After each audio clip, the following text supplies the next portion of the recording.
안녕하세요. 6월 26일 금요일 새벽 예배를 하나님 앞에 올려드리겠습니다. 기도합니다. 예수님 감사합니다. 파수꾼이 아침을 기다림보다 내 영혼이 주님을 더 사모하고 기다려 이 아침에도 말씀으로 우리의 영을 채우며 그 말씀 붙잡고 오늘 하루를 승리하기를 소망하옵나니 성령님 기름 부으시며 말씀에 힘을 더하여 주셔서 영혼이 살아나고 회복되어질 수 있도록 또한 낙심하지 아니하고 낭망하지 아니하며 우리같이 연약한 인생들이 그 작은 자가 천을 이루고 약한 자가 강국을 이루는 그 은혜를 경험케 하여 주시옵소서.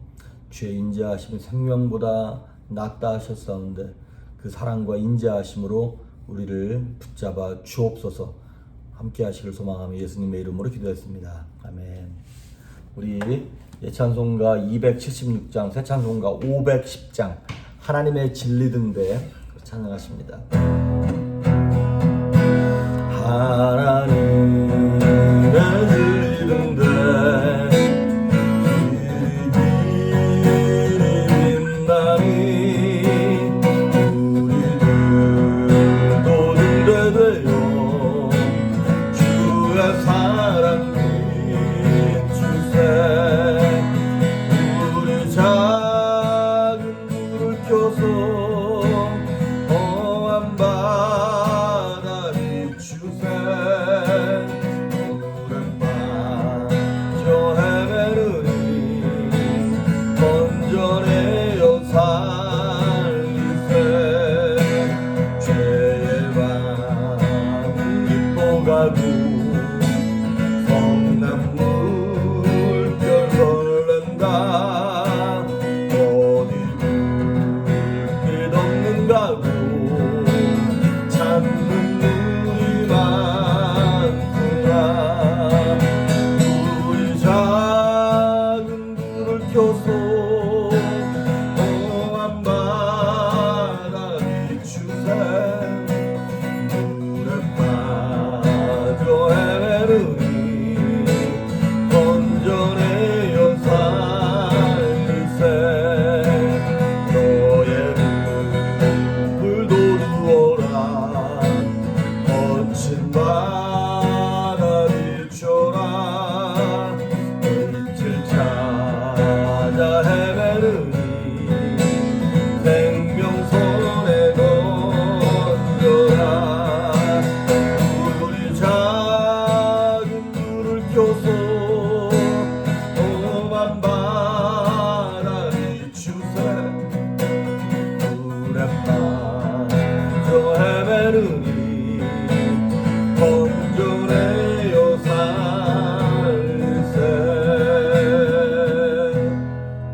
아멘. 오늘 우리에게 주시는 말씀은 마가복음 4장 26절에서 29절입니다. 어제 내드린 숙제는 다 하셨죠? 마가복음 1장부터 9장까지 그 본문에 있는 내용 가운데 4장 26절부터 29절. 오늘 내드릴 숙제는 마가복음 10장부터 16장까지입니다. 마가복음 10장부터 16장까지. 자, 오늘 마가복음 4장 26절부터 29절까지 봉독해 올립니다. 또 이르시되 하나님의 나라는 사람이 씨를 땅에 뿌림과 같으니 그가 밤낮 자고 깨고 하는 중에 씨가 나서 자라되 어떻게 그리 되었는지를 알지 못하느니라. 땅에 스스로 열매를 맺되 처음에는 싹이요 다음에는 이삭이요 그 다음에는 이삭의 충실한 곡식이라. 열매가 익으면 곧 낫을 때나니 이는 추수 때가 이르렀음이니라. 아멘. 우리가 이번 한 주 동안 이제 신약 성경 통독을 시작했는데 이제 오늘까지 숙제를 하시면 마태복음하고 마가복음이 이제 끝나는 겁니다. 다음 주에는 이제 또 누가복음 들어가겠죠. 혹시 주중에 미스하시거나 못 따라오신 분들은 주말에 그 메이크업 하시면 좋겠습니다. 자, 오늘 이 본문에 나오는 이 자라는 씨에 대한 비유예요. 자라는 씨.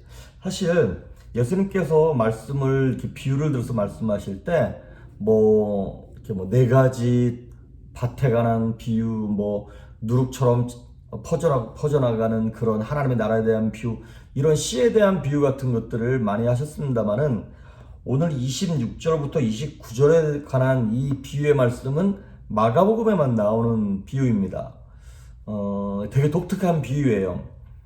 그러니까 이게 이제 대부분 예수님께서 씨앗에 대한 말씀을 하실 때는 하나님 나라가 어떻게 시작되는가 이런 것에 대한 얘기거든요.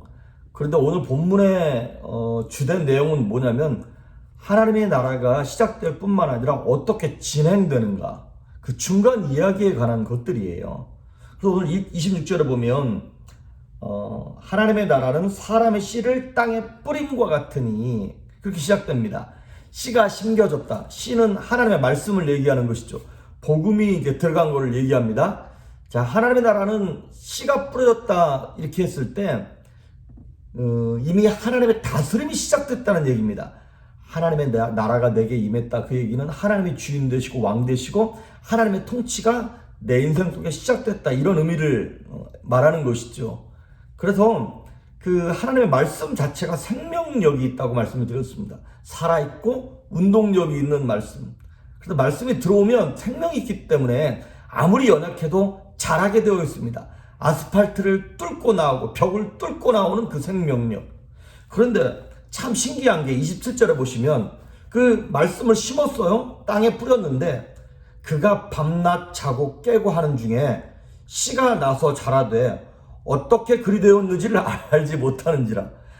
씨를 심었는데 씨가 도대체 언제 자랐는지, 이게 어떻게 성장하는지가 보입니까? 안 보이죠. 하나님의 나라가 일단 심겨지면 이게 도대체 이해도 안 가고 어떻게 되는지 뭐 눈에 잘 보이지도 않아도 하나님의 나라가 움직인다는 거예요. 말씀이 생명이 있기 때문에, 생명력이 있기 때문에. 그런데 28절에 보니까 땅이 스스로 열매를 맺되, 스스로 열매를 맺는다. 여기서 스스로라고 하는 헬라 성경을 찾아보니까 아우토마토스라고 하는 단어를 썼어요. 아우토마테스 뭐 이런 단어예요. 근데 그게 거기서 뭐가 나온 거냐면 오토매틱, 그게 나온 거예요. 자동차를 우리가 수동으로 놓을 수도 있고 자동으로 놓을 수도 있죠. 그래서 오토매틱 자동으로 딱 놓으면 이 차가 알아서 이제 1단에서 2단 올라가고 4단, 5단 올라갔다가 속도가 줄을 때면 지가 알아서 딱딱 조절이 되지 않습니까? 그런 것처럼 말씀이 우리 심령 가운데 심어졌을 때 그것이 믿음이 성장하고 어떤 구원에 이르는 믿음으로 자라나는 그것은 인간의 영역이 아니라는 거예요. 하나님의 영역이라는 거예요. 우리는 깨닫지도 못하고 알지도 못하는데, 사실 농부가 밭에다가 씨를 뿌리긴 합니다만은 그 씨가 어떻게 자라는지 24시간 붙어서 볼 수 있나요? 또 24시간 붙어서 본다 한들 그게 보이나요? 우리는 어떻게 자라는지 몰라요. 그거는 전적으로 하나님께 달린 것입니다. 이거는 지금 여기서 본문에 얘기하고 있는 거는 농부의 수고를 뭐 무시하거나 폄훼하는 그런 얘기가 아니에요. 이건 무슨 얘기를 하고 싶은 거냐면 이 초점을 전적으로 하나님의 영역이다. 하나님께서 구원은, 믿음은 하나님의 영역이다. 이 얘기를 지금 하고 싶은 것입니다.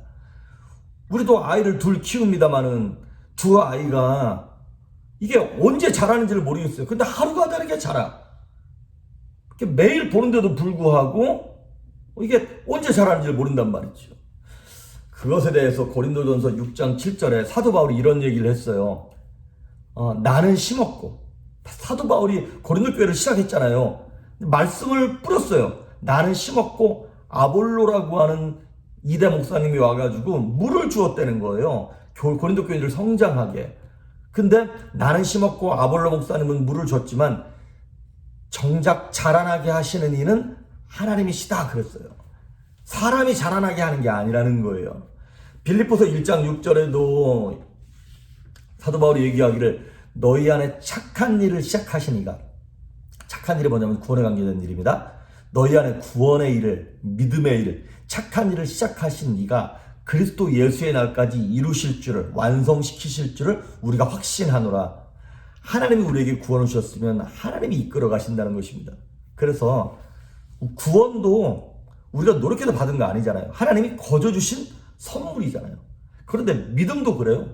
우리가 뭐 믿어야지 그러다고 믿어지든가요?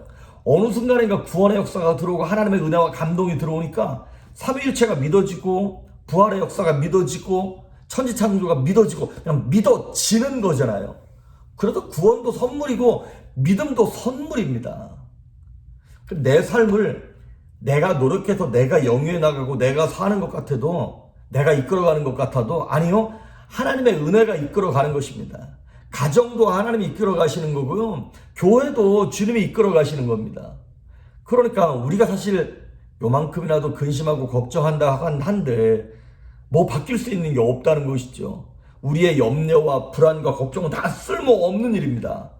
마치 뭐와 같은 거냐면 새벽마다 이 수탉이 우는 거예요. 자기가 아침에 울 때마다 해가 뜨네? 그래서 지가 울어서 하루가 시작되는 줄 알아.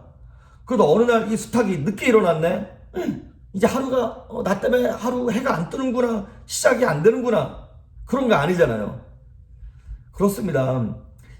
우리 인생은 하나님께서 선물로 구원을 허락하시고 믿음을 허락하시고 하나님께서 이끌어 가시는 것입니다. 그럼 우리는 손 놓고 있어야 되는 것이냐? 사람이 해야 될 일이 딱 두 가지가 있어요. 농부가. 첫째는 뭐냐면 씨앗을 뿌리는 것입니다. 물론 씨앗을 뿌리는 타이밍, 사람, 환경도 다 하나님 주시는 것이긴 해요. 하지만 우리가 해야 될 일이, 최소한 해야 될 일이 있는데 뭐냐면 순종하는 것입니다. 씨앗을 뿌리는 순종, 씨 뿌리는 수고. 로마서 10장 14절에 보면 듣지도 못한 일을 어찌 믿으리요, 전파하는 자가 없는데 어찌 들으리요, 그랬잖아요. 그래서 아름답도다 구원을, 복음을 전하는 자들의 발걸음이요. 그렇습니다. 우리가 그 발걸음은 해야 한다는 것이죠. 에스겔 선지자에게 하나님 말씀하셨어요. 너는 저 완악한 저 사람들이 비록 마음이 완악하고 강팍해도 듣든지 아니 듣든지 상관없이 내가 너에게 이런 말을 그들에게 전해라. 이렇게 하나님이 명령하십니다. 그래서 우리가 해야 될 일이 딱 하나예요. 일단 선포하는 거예요. 일단 복음을 전하는 것입니다. 그러면 지금은 그 사람들이 안 들어도 그 한 귀로 듣고 한 귀로 흘린 것 같은 복음, 교회에 대한 얘기, 성도에 대한 얘기들이 결국에는 고난의 때에 성령께서 생각나게 하십니다. 내 말을 귀등으로도 안 들었던 그 사람이 자기가 질병에 걸린 다음에, 부도 나고 난 다음에, 삶의 어려움을 겪고 난 다음에 그때 내가 했던 말이 생각나는 거예요. 하나님이, 성령께서 생각나게 하신다, 이 말입니다. 우리 어렸을 때 보면 어머니가 저렇게 방에다가 큰 대야를 놓고 거기다 콩나물을 키워요. 그러면 콩나물에 물 주면 물 다 빠져나가거든요. 근데 물이 다 빠져나가는데도 불구하고 하루가 다르게 콩나물이 쑥쑥 자라는 것처럼 하나님의 때가 되면 하나님이 생각나게 하시고 기억나게 하시기 때문에 우리가 해야 될 일은 뭐냐면 씨앗을 뿌리는 수고를 해야 된다는 것입니다. 그래서 심겨줘야 합니다. 그리고 28절에 재밌는 표현이 나와요. 땅이 스스로 열매를 맺되, 씨가 스스로 열매를 맺는 게 아니라 땅이 스스로 열매를 맺는다는 거예요. 그렇습니다. 이 말씀인 씨앗 자체가 생명력이 있긴 있습니다. 하지만 혼자서는 안 되는 거예요. 밭에 심겨줘야 하는 거예요. 사람의 마음에 들어가야 돼요.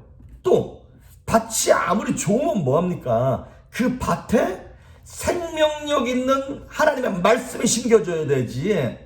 뭐 플라스틱 콩이라든가 무슨 돌멩이를 심으면 뭐합니까? 밭이 아무리 좋으면 뭐예요? 유교, 불교, 힌두교 이런 거 심으면 생명이 자라나질 않는 거예요. 그런데 살아계신 하나님의 말씀을 심으면 그 옥토 같은 밭에 말씀이 심겨졌을 때 하나님의 때에 그 씨앗이 생명력을 힘입어서 30배, 60배, 100배로 자라나게 하신다는 것입니다.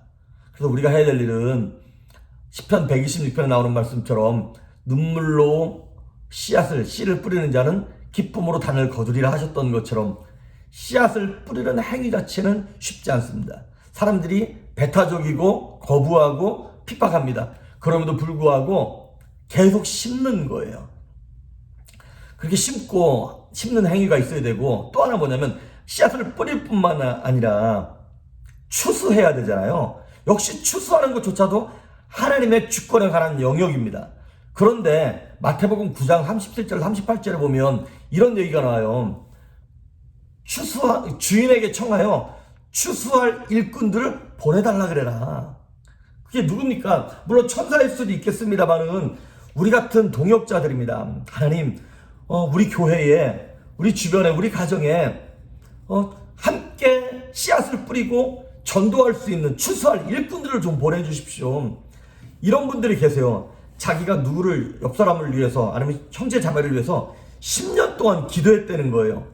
그런데 뭐 자녀도 마찬가지고 이 사람이 안 믿다가 어디 뭐 한국으로, 미국 어디로 이민 갔어. 그런데 거기 갔는데 그 옆집에 있는 사람이 예수 믿는 사람이었는데 그 사람이 와서 전도해가지고 내가 10년 동안 전도했을 때는 안 믿었던 사람이 이사 가고 나서 뭐 한 달 만에 교회 나갔다더라. 이런 간증 많이 있습니다. 바로 그게 누구냐면 추수할 일꾼이에요. 그렇습니다. 나 혼자 전도하는 게 아니라 추수할 일꾼을 보내달라 그러면 하나님께서 특공대처럼 팀을 짜주시는 거예요. 생전 내가 듣도 보도 못한 그 사람을 하나님이 내 친구에게, 가족에게 보내주심으로 추수하게 하신다, 이 말이죠. 그래서 우리도 누군가가 기도해 놓은 그 사람을 내가 가서 계속 찔러보는 거예요. 이 사람 다 익었나 안 익었나, 익은 고구마인지 안 익은 고구마인지 젓가락으로 계속 찔러보는 거예요. 의외로 하나님이 예배해 놓으신 익은 고구마들이 되게 많아요. 우리 조리풀 교회가 특히 이제 청년들, 특히 대학생들 이제 사역이 이렇게 활발하잖아요. 그런데 의외로요, 이 대학생들 익은 고구마가 정말 많습니다. 왜 그런가요? 부모님들이 고등학생 때까지 이놈들을 놓고 그렇게 기도하고 교회 나가라고 그랬는데 이렇게 부모님 말씀 안 듣고 있다가 이 버클리로 와가지고, 버클리가 공부하기도 힘들고 여기가 막 되게 삭막한 데잖아요. 그러니까 마음이 힘든 거야. 그러고 있던 차에 옆에 있는 우리 카리스마 나오는 우리 대학생이, 야, 우리 교회 간대, 점심에 밥 준다더라, 수요일날 예배 있는데 그거 밥 먹고 예배한다더라. 그래가지고 데리고 왔는데 다시 교회로 돌아오고 하나님께로 돌아오는 익은 고구마들이 굉장히 많습니다. 그러니까 주인에게 청하여 추수할 일꾼들을 보내달라고. 가족이나 친구들 가운데 안 믿는 분들이 많은 분들, 혼자서 전도하려고 그러지 말고 일꾼들을 보내달라고 기도하십시오.